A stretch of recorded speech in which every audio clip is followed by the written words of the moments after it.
Boa tarde a todos. Nós vamos então iniciar aqui um webinar dedicado à temática das crianças e jovens em perigo. Este webinar enquadra-se também neste mês da prevenção dos maus tratos na infância, que se celebra agora no mês de abril, e tem aqui como pano de fundo estas alterações que todo o nosso sistema de promoção e proteção tem vindo a sentir no contexto da pandemia associada ao Covid-19. Portanto, nós convidámos aqui três pessoas com experiência reconhecida no domínio do nosso sistema de promoção e proteção, com experiências diferentes que já vamos aprofundar, e a ideia é também tornarmos aqui este webinar uma sessão dinâmica em que possamos discutir de uma forma menos formal aquilo que são as nossas preocupações atuais face às circunstâncias que vivemos. E, portanto, eu iria começar por apresentar a doutora Ana Neves, que é psicóloga clínica, especialista em psicologia clínica e da saúde, com uma especialidade avançada em psicologia da justiça e em psicologia comunitária. A doutora Ana Neves trabalha no sistema de promoção e proteção dos direitos e das crianças e jovens desde 2000, portanto tem aqui uma larga experiência específica neste domínio.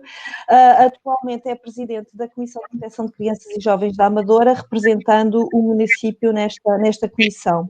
Para além disso, a doutora Ana Neves tem experiência no âmbito da intervenção psicoterapêutica e é sócia da Psi Relacional, a Associação de Psicanálise Relacional, com prática clínica em consulta, psicoterapia de adolescentes e adultos, bem como de aconselhamento parental. Doutora Ana?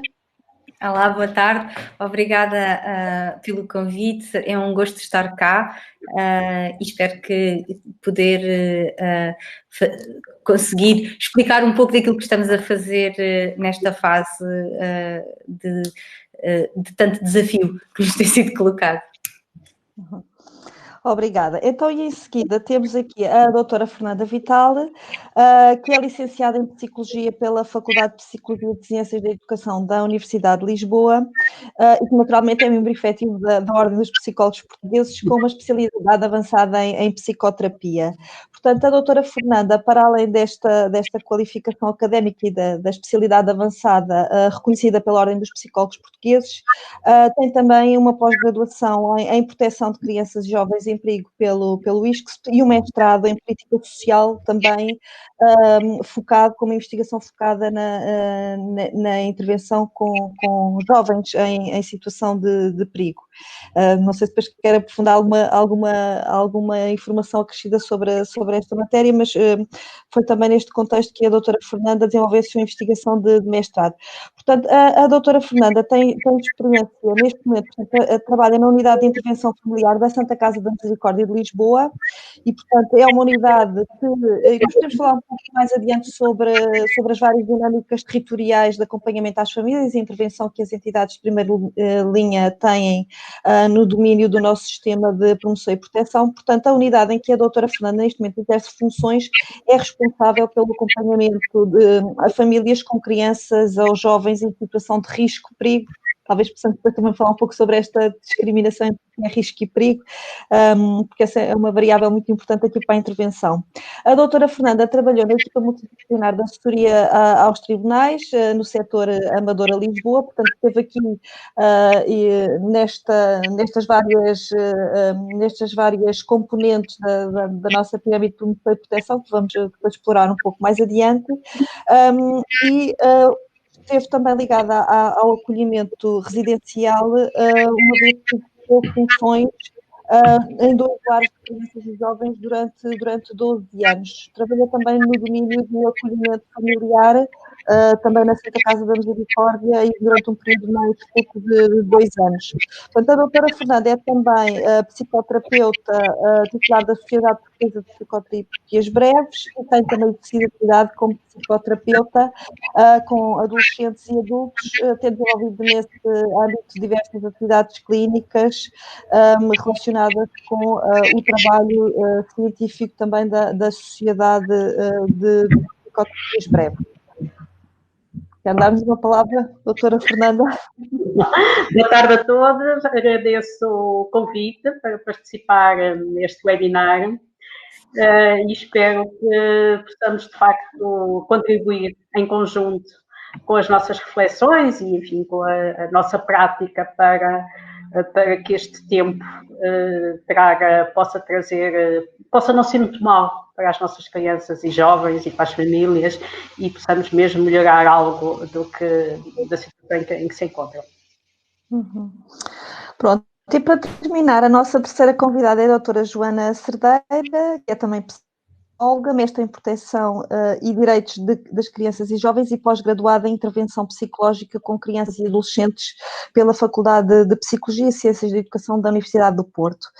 A doutora Joana trabalhou como psicóloga em comissões de proteção de crianças e jovens, também no contexto das equipas multidisciplinares de assessoria aos tribunais e atualmente exerce funções na Comissão Nacional de Promoção dos Direitos e Proteção das Crianças e jovens.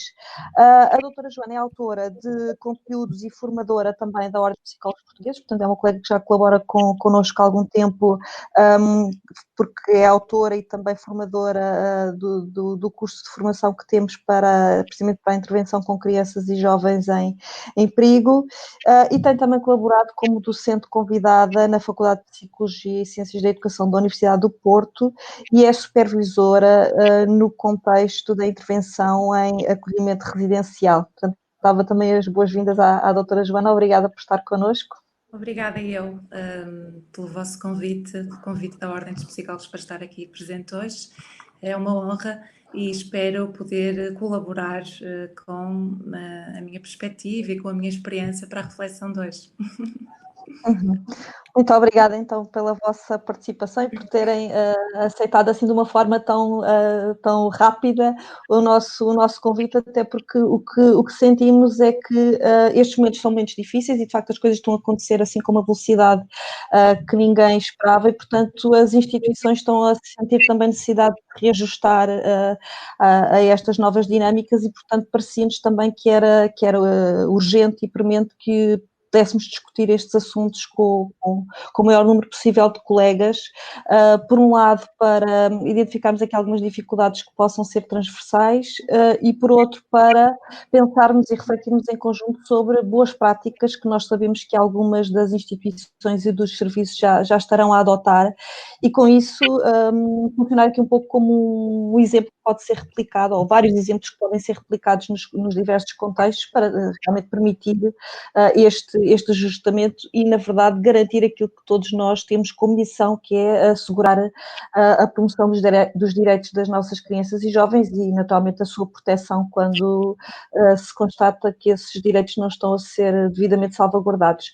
Portanto, eu começava, talvez, por dar a palavra à doutora Joana, que teve a gentileza de preparar aqui também um auxiliar visual sobre o que é o nosso sistema de promoção e proteção. Portanto, nós vamos fazer aqui uma abordagem também um pouco enquadradora daquilo que é o funcionamento do sistema, sendo que eventualmente para colegas que já estão neste âmbito de intervenção irão provavelmente aqui ouvir mais uma vez aquilo que conhecerão bem, para outros que não estarão tão dentro desta matéria, será então uma forma de se familiarizarem com o sistema e portanto passava a palavra à doutora Joana que vai então fazer-nos este enquadramento e pronto, aqui a ideia é que todos possam de uma forma livre intervir e complementar o que for sendo dito. Doutora Joana.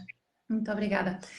Então, eu preparei aqui no fundo, uma imagem, que é uma imagem que muitos de nós já conhecemos, uma imagem que representa o sistema de proteção de crianças e jovens e para explicar um bocadinho como é que ele funciona e como é que ele é composto, eu gostaria só de dizer que, de facto, o sistema é composto por um conjunto de entidades que intervêm em momentos e em circunstâncias diferentes. No fundo, um conjunto de entidades que intervêm de forma sucessiva, ainda que sempre colaborativamente entre si. E, portanto, em primeira instância, a proteção das crianças e jovens compete às chamadas entidades com competência em matéria de infância e juventude, ou também designadas de entidades de primeira linha, e, portanto, falamos de autarquias, falamos de serviços de ação social, falamos de CAFAPs,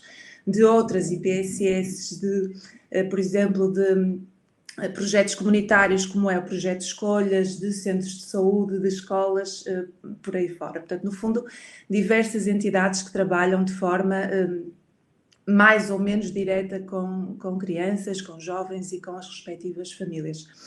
E, portanto, estas são entidades que, desde logo, trabalham de forma consensual com as famílias e com as crianças e os jovens, mas trabalham, no fundo, intervêm junto de situações, quer situações de risco, quer situações de perigo.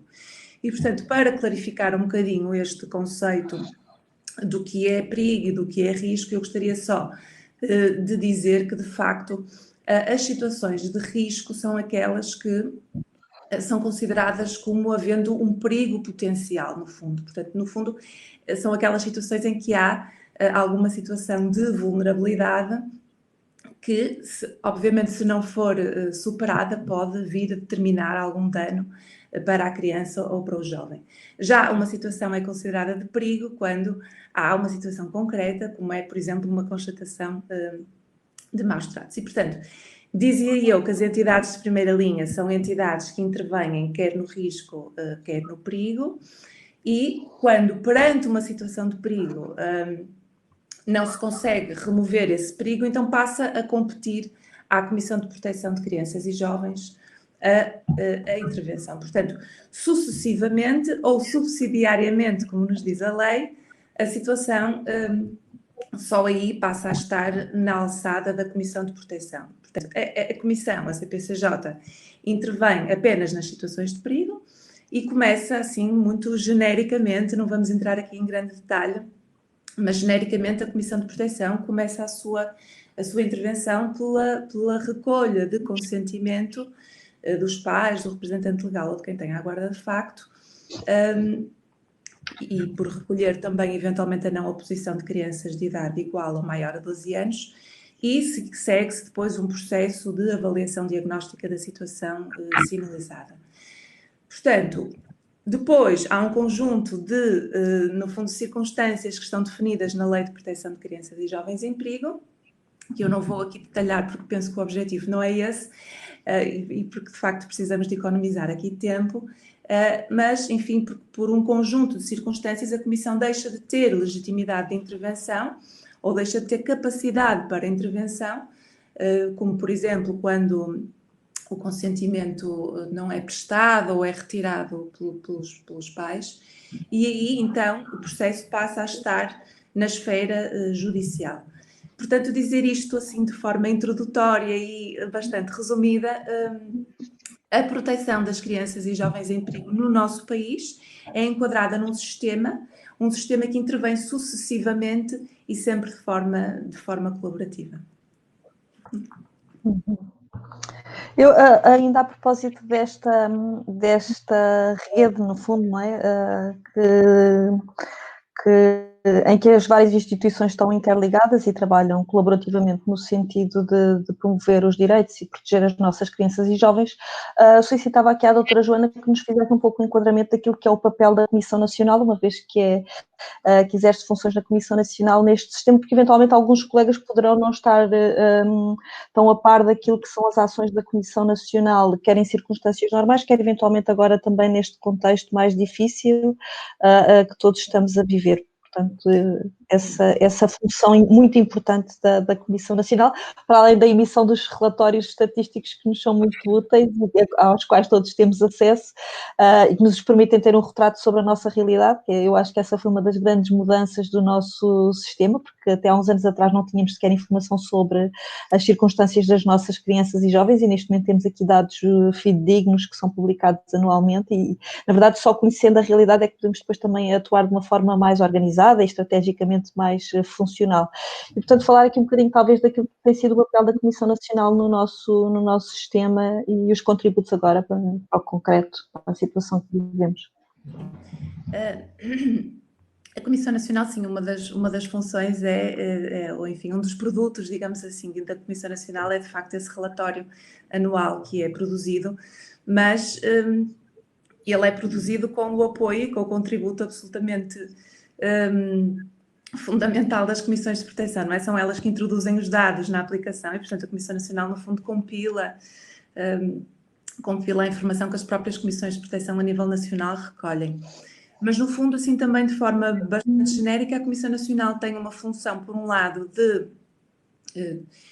no fundo, disponibilização de políticas públicas em matéria de infância e juventude, não é? E em matéria concreta de proteção de crianças e jovens e de promoção dos seus direitos. Por um lado, tem essa função. E depois tem uma função muito importante, que é uma função de apoio às comissões de proteção. E concretamente nesta fase de estado de emergência e de isolamento, eu penso que as equipas técnicas regionais das comissões da Comissão Nacional têm tido um papel absolutamente fundamental no que é o suporte às comissões de proteção, ao seu pensamento, no fundo, à definição de estratégias possíveis de intervenção neste cenário tão difícil para todos. Portanto, sim. Ok, obrigada. Passava talvez a palavra aqui à doutora Ana Neves, uma vez que estamos aqui na linha da intervenção das comissões de proteção, para nos relatar um pouco aquilo que é a vossa experiência enquanto comissão, que é uma das que tem maior número de sinalizações do país, não é? A Comissão de Proteção de Crianças e Jovens da Amadora, portanto tem uma experiência, uma prática de intervenção com crianças e jovens em perigo bastante importante. Para nos falar um pouco desta experiência prévia também àquilo que é o contexto atual decorrente da pandemia Covid-19 e identificar talvez aquilo que são as principais dificuldades ou desafios, como queremos chamar, que esta circunstância específica nos coloca. Por exemplo, há questões que são desde logo muito prementes e sobre as quais gostaria que se pronunciasse, que tem, por exemplo, a ver com a obtenção do consentimento, não é? Como é que as comissões, e nós sabemos que para a intervenção das comissões a obtenção do consentimento, que é um documento que deve ser subscrito em papel, não é? Um documento escrito em papel. Como é que neste momento, estando nós condicionados à presença física ou impossibilitados de estar na presença física das famílias e dos jovens, como é que essa limitação está a ser contornada, ou em que medida é que isso pode afetar o efetivo trabalho que é essencial de proteção destas crianças e destes jovens? Antes de mais, dizer-vos que sim, de facto, nós somos uma das comissões com um volume processual bastante significativo. É verdade, não somos os únicos, mas estamos certamente no top 10 das comissões com mais processos de promoção e proteção. Mas, não obstante isso, eu penso que o que nos caracteriza à generalidade das comissões é exatamente o papel que nós temos na relação que criamos com as famílias. É um trabalho colaborativo, essencialmente, portanto, nós colaboramos com a família, ainda que com uma lei por trás, obviamente, e com uma série de procedimentos que temos de ter em conta e que têm de ser cumpridos. A relação é, sem dúvida, o que se tem estado a perder aqui com esta questão da pandemia, do Covid-19, que deixámos de poder estar face a face e com as famílias da forma que estávamos. Dizer-vos que estamos a trabalhar, as comissões estão todas a trabalhar, efetivamente, e é importante que também se diga, não é? Estamos a trabalhar de outra forma. O que nós estamos a fazer, por exemplo, para contornar aqui esta questão dos novos processos e dos novos consentimentos, não é? Porque os processos que nós já acompanhávamos, estas questões da relação até são um bocadinho mais fáceis, porque é mais fácil telefonarmos à família, que já nos conhece, que já conhecemos a voz, que já percebemos exatamente mais ou menos o que é que as pessoas nos estão a dizer, não só o telefonar, como também temos alguns atendimentos em videoconferência. Algumas famílias têm isso disponibilizado, os telefones funcionam, obviamente, nesta fase também para nos permitir este contacto da mesma forma que estamos a fazer hoje aqui, não é? Mas os novos consentimentos, o que nós estamos a fazer é fazermos um contacto telefónico, estabelecemos um contacto telefónico com a família, tentamos explicar porque que sinalização recebemos e a seguir remetemos para a família, se tiver um e-mail, de modo a que possamos corroborar aquilo que falámos ao telefone. E depois, se a família não tiver efetivamente, a família a seguir contacta-nos novamente, dizendo se concorda ou não com aquilo que foi estabelecido e se nos dá o consentimento para conseguirmos avaliar a situação. E se ela não o fizer, aí estabelecemos novo contacto, portanto vamos tentando contactar a família aqui e tentar estabelecer aqui esta relação de uma outra forma. Se não tivermos este contacto telefónico, mandamos uma carta e nesta carta também pedimos que nos contactem, que nos deem, ou então que nos deem um contacto para o que possamos fazer. Na eventualidade de não termos qualquer contacto da família, teremos de perceber, dentro daquilo que nos é sinalizado, se devemos remeter de imediato ao tribunal, porque não conseguimos estabelecer o contacto, ou se, não sendo urgente, se tentamos novamente estabelecer aqui, quer com a PSP, quer com uma outra entidade que esteja mais próxima desta família, estabelecer este contacto. As câmaras municipais, as juntas de freguesia, a PSP, as entidades que têm, e ainda que de outra forma neste momento continuam a ser os nossos braços direitos, apesar dos constrangimentos todos que temos agora na comunicação, mas sim, estamos a conseguir a tentar ultrapassar estas questões, estabelecendo estes contactos agora desta forma, portanto, utilizando as novas tecnologias também. Sim. E outra pergunta a esse respeito que tem muito a ver com aquilo que são os procedimentos normais até na fase de avaliação diagnóstica, não é? Se nós temos neste momento as crianças confinadas ao espaço doméstico e, portanto, temos aqui esta limitação no acesso à informação neutra e credível que, por norma, nos é transmitida pelas escolas, pelos equipamentos de infância, pelos serviços de saúde, como é que vocês neste momento estão a conseguir concretizar o processo de avaliação diagnóstica, porque nós sabemos que ele decorre não só daquilo que é observado pelos técnicos das comissões em contexto de entrevista e a utilização de alguns outros instrumentos, mas também e muito fruto do recurso a esta informação das estruturas da comunidade, que nos dão também elementos com bastante fidedignidade, não é? Com segurança sobre indicadores do desenvolvimento e eventuais situações de maus tratos ou de negligência, enfim, como é que vocês estão neste momento a ultrapassar essa dificuldade que me parece que... Este é um dos grandes constrangimentos, de facto. Este é um dos grandes constrangimentos. Apesar de tudo, as escolas estão a trabalhar, os gabinetes de apoio à família dentro da escola estão a trabalhar. Alguma informação ainda existe, não é? Portanto, as crianças tiveram praticamente 2 períodos na escola, foi muito perto do final do segundo período que vieram para casa e têm-nos chegado informação. Não vos sei dizer como é que vai funcionar agora nesta fase do terceiro período, se bem que nós estamos a tentar gerir as coisas no dia-a-dia, quase, assim que os problemas vão surgindo assim, vamos tentando resolver, até porque tudo isto é muito novo para toda a gente, não é? Mas, efetivamente, temos aqui os gabinetes de apoio, portanto, tanto os psicólogos como os assistentes sociais, os diretores de turmas, temos conseguido estabelecer contactos com eles e tentamos obter o máximo de informação daquelas crianças até aquele momento. Porque efetivamente as pessoas estão a trabalhar, mas não sei como será daqui para a frente, não é? Acho que vamos precisar muito do apoio dos diretores de turma, porque vão estar perto das crianças de uma outra forma, obviamente, e das famílias, não é? Portanto, vão perceber como é que isto vai funcionar este terceiro período, ainda que em casa vão conseguir estabelecer outro tipo de contactos com os pais que não estabeleciam antes e vamos certamente nos apoiar também nessas informações.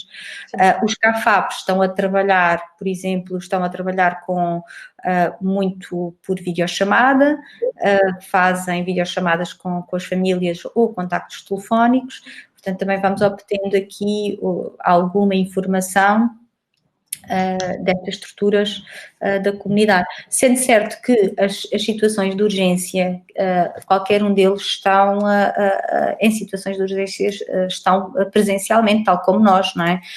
As comissões têm, penso que quase todas, pelo menos estas de maior volume processual, têm equipas presenciais, portanto nós estamos todos os dias na comissão, exatamente também para estas situações de urgência e para alguns contactos que não se conseguem estabelecer com os números privados, porque efetivamente temos de telefonar dos nossos telefones, em algumas situações, não é? Porque isto entrou-nos assim por dentro da estrutura e tivemos de ser muito criativos, não é? Não havia telefones para todas estas pessoas poderem estar em casa, portanto temos estado a ser muito criativos, mas sim, há certamente, da mesma forma que as comissões tentaram organizar, penso que as entidades de primeira linha também o tentaram fazer e estão a fazer esta triagem. E essa é a deixa para passarmos para a nossa terceira convidada, a doutora Fernanda. Portanto, como é que a Santa Casa da Misericórdia de Lisboa e a equipa que integra no concreto, como é que tem feito face a estas mudanças e, como a doutora Ana Neves sublinhava muito bem, estas mudanças súbitas que nos obrigaram a ser criativos e a encontrar respostas e soluções assim de uma forma muito imediata e eventualmente até inesperada, não é? Porque ninguém contava com isto, com esta rapidez toda e com estas condicionantes tão, por exemplo, o encerramento das escolas, não é? Que acabou por ser uma coisa que foi ponderada e colocada praticamente logo em prática e, portanto, obrigou-nos realmente, eu acho que em todas as áreas de intervenção, a uma atuação rápida e ágil. Portanto, doutora Fernanda, como é que, no concreto, na vossa equipa têm lidado com estas mudanças e pelo que percebo, e já falámos previamente, naturalmente, têm conseguido dar resposta ao efetivo acompanhamento das situações. Portanto, como é que estão a fazer isso? Bem, pelo menos estamos a tentar. Pensamos que estamos, de alguma maneira, a conseguir. Portanto, só para vos dizer que a Unidade de Intervenção Familiar, portanto, é uma unidade que pertence à Direção da Infância e Juventude da Santa Casa da Misericórdia de Lisboa.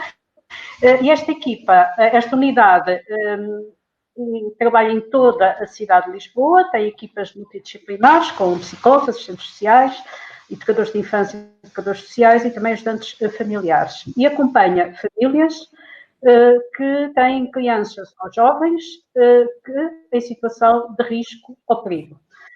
Muitas destas crianças já tiveram processos de promoção e proteção, ou ainda têm, alguns de facto já foram, entretanto, arquivados, por não se justificar já a existência pela situação em questão. Portanto, só para vos dizer que no final do ano de 2019 nós acompanhámos durante o ano 1.118 famílias com 2.225 crianças, 2.372 adultos. Portanto, esta era a população que nós estamos a acompanhar. A nossa intervenção, portanto, tem um foco essencial na parentalidade, mas é uma intervenção sistémica que tenta e dá, na medida possível, resposta a todas as necessidades da família. Portanto, vai para além das questões da parentalidade, embora esse seja o nosso foco. É uma intervenção que se pretende de proximidade, com caráter intensivo, baseado na relação de confiança que se estabelece com as pessoas, com as famílias e de preferência é feita no domicílio ou em contextos que sejam facilitadores. Portanto, neste momento, enfim, face à questão da pandemia, as equipas organizaram-se. Portanto, nós temos 4 grandes equipas espalhadas pela cidade, que estão sediadas em 4 pontos da cidade, e as equipas organizaram-se, metade em teletrabalho e metade presencial nos serviços, e depois as pessoas vão rodando. E dividimos as famílias em 3 categorias de acordo com a avaliação do risco e perigo que nós fazemos. E de acordo com essa avaliação, estabelecemos com algumas famílias contactos diários, com outras 3 vezes por semana e com outras 1 vez por semana. Os contactos, no essencial, têm sido telefónicos, mas também tentamos outros meios, como videochamadas, e-mails, Skype. Dizer que, e visitas domiciliárias, sempre que se considera que é necessário e tem-se feito. Ao contrário enfim, da situação que a Ana Neves estava a dizer, isto são famílias que são conhecidas, portanto, há famílias com quem já existe uma relação estabelecida. Nós estamos nesta situação de receber novas famílias, como a Ana estava a dizer, e, portanto, de alguma maneira, também já facilita um pouco que este contacto seja estabelecido. Nos contactos que temos feito, é evidente que tentamos avaliar como é que as pessoas estão a viver toda esta fase, a percebermos das necessidades que as famílias têm. Temos tido uma preocupação acrescida de tentar falar diretamente, chegar à fala com as crianças e com os jovens, perceber como é que eles estão também a viver toda esta informação.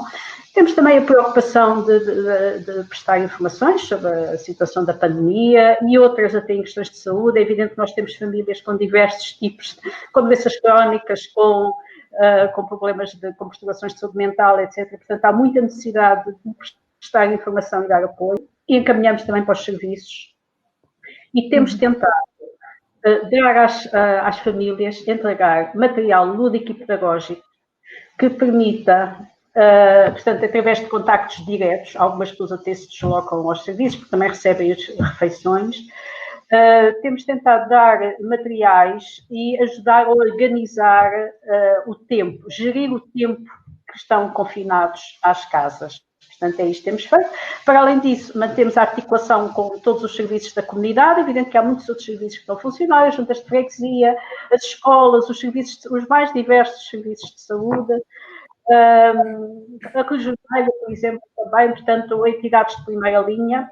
E também dizer que há outros técnicos que estão também a manter contactos frequentes com as famílias, nomeadamente colegas psicólogos, que estão a manter acompanhamentos psicológicos através de videochamadas, de telefone, de Skype. Portanto, é evidente que estamos todos, isto é aqui uma cadeia, não é? De pessoas que estão relacionadas e que vão tentando também apoiar-se uns aos outros e apoiar as famílias. Isto, muito sucintamente, é aquilo que nós estamos a fazer. Eu ia levantar aqui uma questão que tem até sido amplamente colocada nos órgãos de comunicação social, enfim, já foram até criadas algumas respostas específicas na perspectiva de antecipar aquilo que pode vir a agravar-se no que diz respeito à violência no contexto doméstico, nomeadamente a violência no contexto das relações íntimas, e se daquilo que vocês têm percepcionado dos acompanhamentos às famílias que se mantêm, se notam que há aqui algum agravamento das situações, se as famílias estão a fazer aqui uma adaptação que podemos classificar como positivo ou menos má a esta circunstância do confinamento, porque pronto, aquilo que se poderia perspectivar, isto é uma situação nova para todos, não é? E não sabemos, na verdade, como é que as pessoas se vão, ou que impactos é que isto vai ter na qualidade das relações e nas dinâmicas das famílias, não é? De qualquer modo, aquilo que podia ser antecipado a este nível seria que, devido ao aumento do stress, à ansiedade, eventualmente até dos consumos de substâncias, porque sabemos que a situação de confinamento pode desencadear aumentos ao nível dos consumos, que isto pudesse agravar ou até dificultar em situações em que previamente não haveria dinâmicas pautadas pela violência, que isto pudesse surgir neste contexto específico. E, portanto, aqui a reflexão seria a este respeito, não é? Se vocês, do que vão conhecendo, quer das famílias que estavam já a acompanhar, quer de novas situações que estejam a ser reportadas, aqui também temos outra questão, não é? Porque, e no contexto das comissões de proteção de crianças e jovens, a principal entidade sinalizadora são, de facto, as escolas e os estabelecimentos de ensino, e, portanto, o que poderemos ter nesta fase é um crescimento abrupto das sinalizações, porque os meninos não estão a frequentar e, portanto, um linha do que falávamos há bocadinho, não é? Que não há o olhar externo dos equipamentos de infância e das escolas sobre a situação concreta das crianças. Mas, desviando um pouco aqui desse facto concreto, o que é que vos parece neste momento sobre o aumento ou não das situações de violência doméstica e dos conflitos nas famílias, até conflitos entre os próprios jovens e os pais, porque, sobretudo naquelas circunstâncias em que as condições habitacionais não favorecem a partilha de espaço e que é necessário fazer uma gestão muito cuidada dos recursos. Temos, por exemplo, os meninos que estão a ser interpelados pelas escolas a fazer algumas tarefas e os pais que eventualmente podem não ter também as competências para os apoiar nisso, e em que medida é que isso também potencia conflitos? O que é que vocês sentem da vossa prática neste momento a esse respeito? Eu poderei dizer que, de facto, já se nota, há famílias que nós acompanhamos em que já existiam conflitos e, de facto, até pela sobrelotação das casas e por toda a situação de stress que as pessoas estão a viver, o medo de adoecerem, a imprevisibilidade do tempo que isto vai demorar, as pessoas vão ficar nos empregos, estão a perder o trabalho, estão a ficar a acentuar-se as dificuldades económicas que já tinham. É evidente que há todo aqui um ambiente propício a eclodirem episódios de agressividade e mesmo de violência entre os diversos elementos. Para além das situações de violência doméstica, existem aqui outros fatores de tensão, como seja, há algumas famílias que têm muita dificuldade em controlar os adolescentes. Não é? Os adolescentes estão a cair de casa, estão a querer estar com os amigos, torna-se difícil esta gestão. Também gerir as crianças, não é? E se pensarmos que nós temos famílias a viver num T1 ou no T2 com 7, 8 elementos, com 3 ou 4 crianças, portanto, isto vai piorar, não é?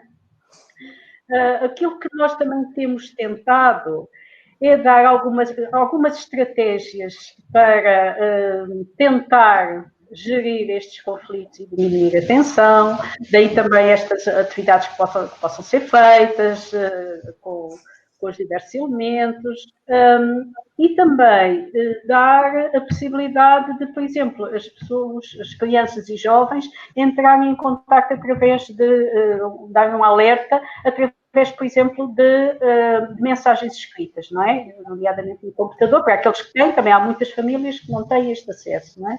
Porque é muito difícil uma criança que está em casa, num espaço pequeno, com os pais, com o agressor, poder dizer ao telefone que está a ser vítima de abusos, não é? Ou uma mãe, ou até um pai, não é? A vítima poder falar. Portanto, também se tem tentado que as pessoas possam, através de mensagens escritas, darem o alerta, não é? E nós também estamos atentos a estas famílias, também sabemos quais são as famílias em que estão identificadas, não é? No geral. Mas é uma situação de risco, ao mesmo de perigo, não é?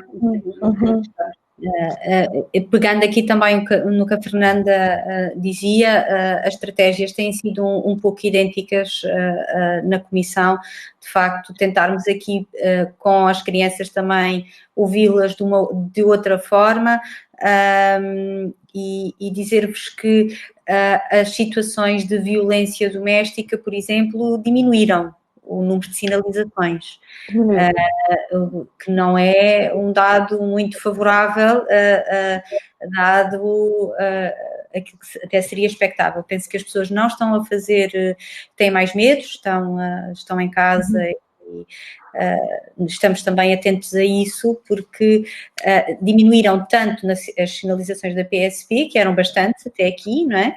E também as pessoas que deixaram de falar, e as entidades que estavam muito perto e que nos sinalizavam às vezes estas situações, que também agora, face às circunstâncias atuais, não têm tantos contactos.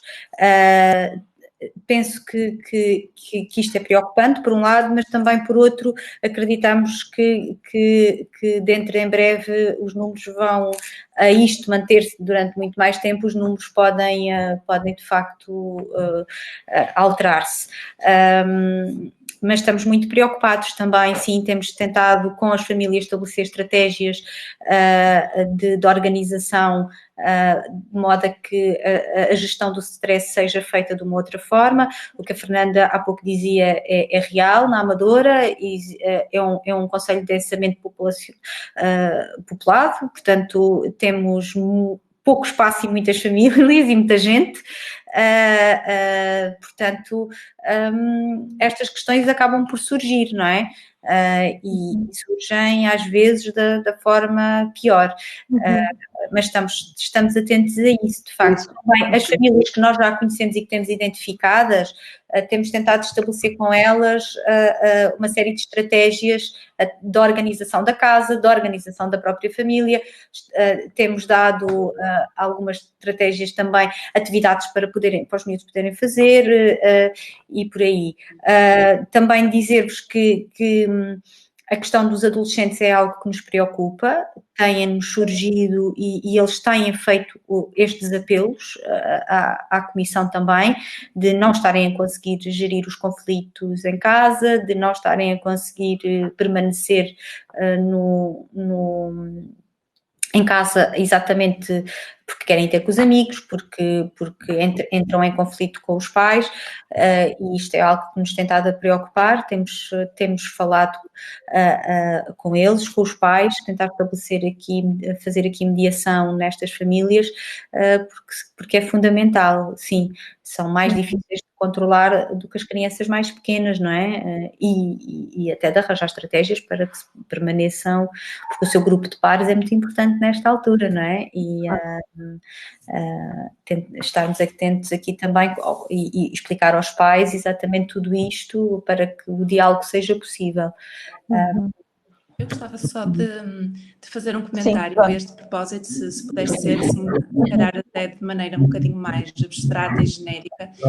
O que eu gostava, assim, o pensamento que eu gostava de deixar aqui tem a ver com o que a investigação nos mostra, não é? E que, de facto, o que a literatura nos aponta é que o isolamento social é em si um fator de risco, não é? E, portanto, estamos numa situação de calamidade absoluta em que todos os agregados familiares foram atirados obrigatoriamente para uma situação de isolamento.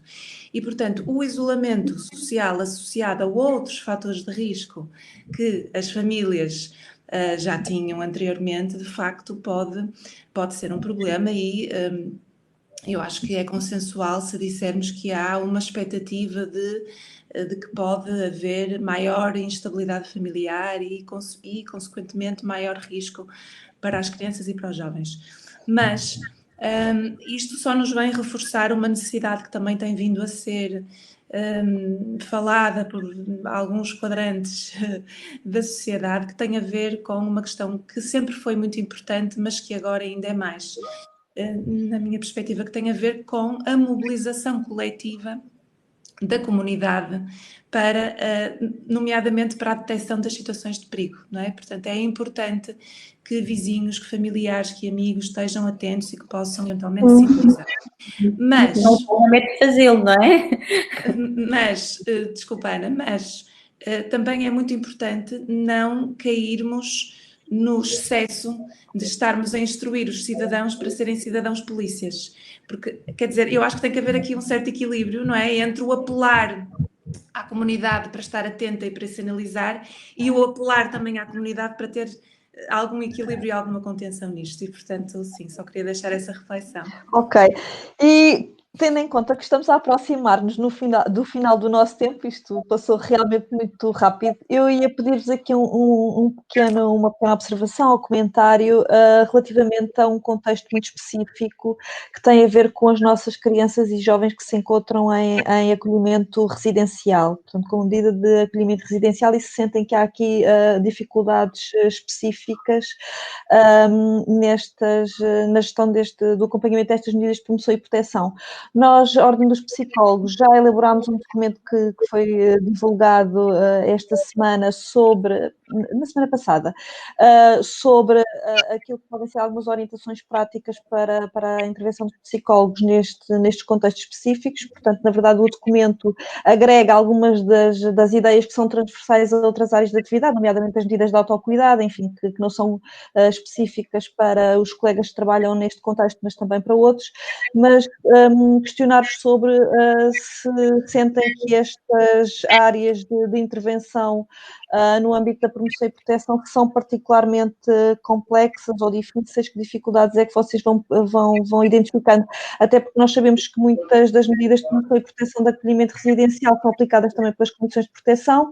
No caso dos acompanhamentos às famílias, eventualmente, e pensando aqui na equipa da doutora Fernanda, terão algumas famílias com crianças em acolhimento residencial, portanto, acolhidas no âmbito de uma medida de promoção e proteção deste tipo, e, portanto, que dificuldades é que vocês sentem nesta área específica? E a doutora Joana, como supervisora de instituições, portanto, penso que todas têm aqui algo para nos dizer a este respeito.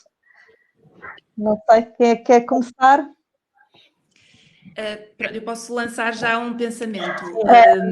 Não sei, que tem a ver, eu penso que as casas de acolhimento, os profissionais, como todos os outros, estão a fazer um esforço muito grande para se reinventarem e encontrarem estratégias adequadas e criativas para continuarem a dar resposta ao que é a sua missão. E, portanto, é muito importante reconhecermos isso, reconhecermos o esforço dos profissionais, porque eu assisto a ele frequentemente, por diversas formas, e, portanto, é importante reconhecer os esforços dos profissionais. Mas também temos que reconhecer que as crianças que estão em acolhimento residencial são crianças que estão numa situação de especial vulnerabilidade. Desde logo porque estão privadas de um direito fundamental, que é o direito à família. E, portanto, só por aí eu penso que são crianças que merecem uma especial atenção do Estado e dos profissionais. E depois eu só queria deixar assim aqui uma ideia que tem a ver com um conceito que é muito falado e que está muito presente nos nossos relatórios e na nossa linguagem, mas que às vezes pode ser de facto muito difícil de pôr em prática, que tem a ver com o que é o superior interesse da criança. E, portanto, o superior interesse da criança, que é tão difícil de definir, eu penso que ainda é mais difícil de operacionalizar, porque ele muitas vezes conflitua com o que são interesses individuais, de mim como pessoa e como profissional, e de interesses institucionais, organizacionais. E, portanto, eu penso que uma das dimensões a que temos que estar atentas com as crianças em acolhimento residencial tem a ver com a concretização do seu superior interesse, estarmos atentos, lá está, a verificar se ele não conflitua, se ele não está a entrar em conflito com outros interesses mais alargados da instituição ou outros profissionais. Eu gostava apenas de dizer que, e nesta situação, acho que se aplica a questão do cada caso é um caso. E quando nos é pedido, ou quando nos é mostrado que muitas destas crianças até estão a voltar para as suas famílias nesta fase, porque as instituições também poderão não estar a conseguir gerir tantas crianças com uma questão da pandemia, não é? Que é um argumento absolutamente válido se formos pensar bem sobre ele, não é? Mas a verdade é que há crianças que não podem voltar para casa nesta fase ainda, não é?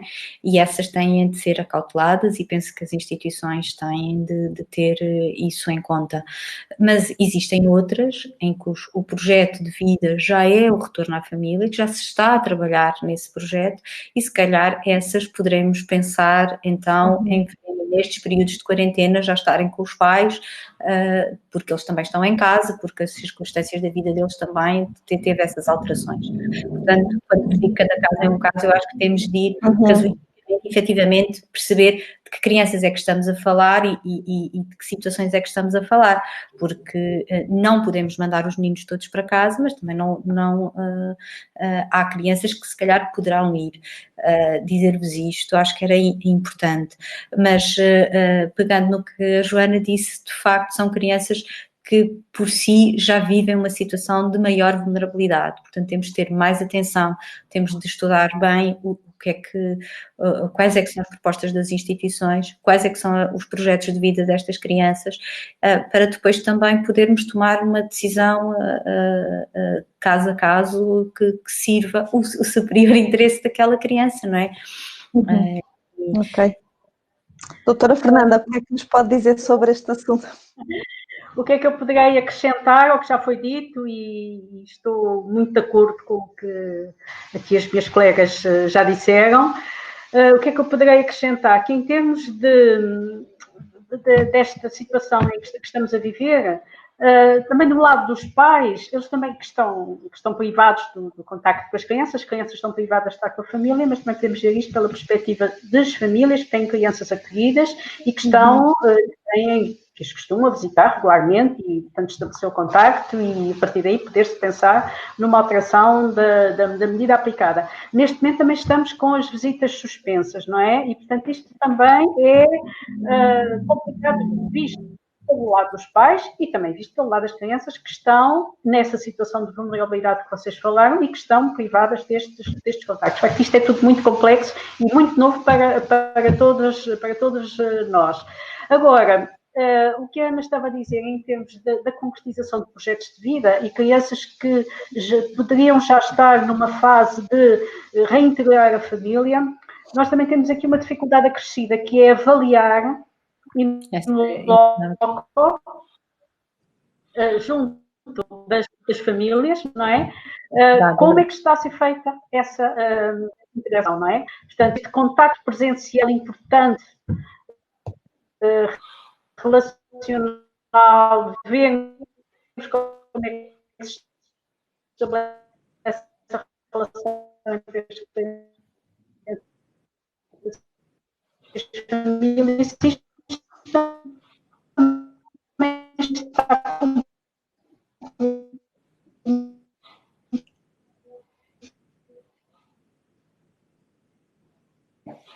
Nós estamos aqui com dificuldade em ouvir a doutora Fernanda.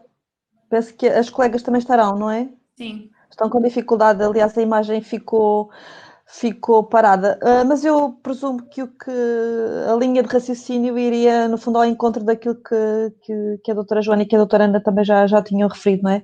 Por um lado, que cada caso tem que ser analisado de uma forma muito individualizada, porque as dinâmicas são específicas de acordo com as circunstâncias e com a história daquela família, daquela criança e jovem, e por outro lado, as dificuldades em alterar a medida de acolhimento residencial para uma medida em apoio natural de vida, porque as equipas também estão condicionadas na capacidade de avaliar nos locais e com as pessoas as circunstâncias concretas e, portanto, também não poderão validar uma solução desse tipo sem as devidas condições de segurança para a criança e para o jovem.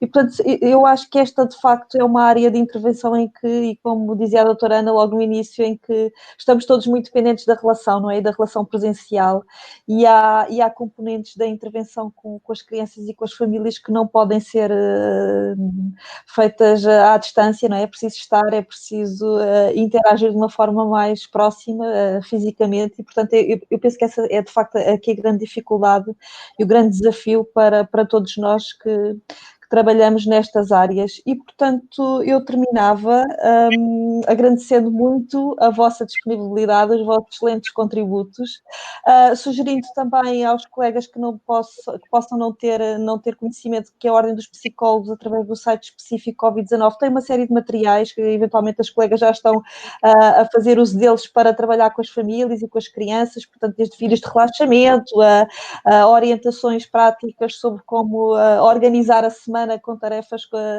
dirigidas às crianças e aos jovens, enfim, convidar todos os colegas a consultarem e a utilizarem, porque é para isso que eles servem, para serem postos em prática esses materiais.